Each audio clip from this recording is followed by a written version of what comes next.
សកម្មភាពដោយភ្លៀងរលឹមអធិការនគរបាលស្រុកសំពៅលូនបើកកិច្ចប្រតិបត្តិការល្បាតពង្រឹងសន្តិសុខទូទាំងមូលដ្ឋានដើម្បីសេចក្តីសុខសាន្តរបស់ប្រជាពលរដ្ឋ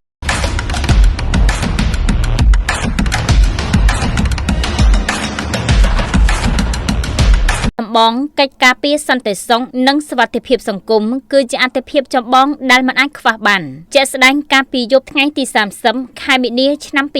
2026 ក្រោមការបញ្ជាផ្ទាល់ពីលោកវរៈសេនីយ៍ ទឹមវិឆ័យ អធិការនគរបាលស្រុកសំពៅលូន កម្លាំងនគរបាលចម្រុះបានបើកយុទ្ធនាការចុះល្បាតនិងត្រួតពិនិត្យយ៉ាងសកម្មនៅក្នុងភូមិសាស្ត្រដែលខ្លួនគ្រប់គ្រងនៅក្នុងប្រតិបត្តិការនេះលោកវរៈសេនីយ៍ ទឹមវិឆ័យ អធិការបានដឹកនាំកម្លាំងអន្តរាគមន៍សហការជាមួយនឹងកម្លាំងប៉ុស្តិ៍នគរបាលរដ្ឋបាលទាំង 6 ព្រមទាំងកម្លាំងប្រជាការពារដើម្បីដាក់គោលដៅត្រួតពិនិត្យលើចំណុចសំខាន់ៗរួមមានការត្រួតពិនិត្យអាវុធជាតិផ្ទុះដើម្បីបង្ការនិងទប់ស្កាត់ការប្រើប្រាស់អាវុធខុសច្បាប់បង្ក្រាបបទល្មើសព្រហ្មទណ្ឌនិងគ្រឿងញៀនបោសសម្អាតរាល់សកម្មភាពអសន្តិសុខដែលបង្កការភ័យខ្លាចដល់ពលរដ្ឋការគ្រប់គ្រងជនបរទេសពិនិត្យភាពស្របច្បាប់និងសណ្ដាប់ធ្នាប់ក្នុងមូលដ្ឋាននេះគឺជាសកម្មភាពដ៏គួរឲ្យកោតសរសើរដែលបង្ហាញពីស្មារតីទទួលខុសត្រូវខ្ពស់និងការយកចិត្តទុកដាក់ឥតស្រាកស្រានរបស់កងកម្លាំងនគរបាលស្រុកសំពៅលូនការលះបង់ពេលវេលាសម្រាកនៅពេលរាត្រីមកបំពេញភារកិច្ចនេះ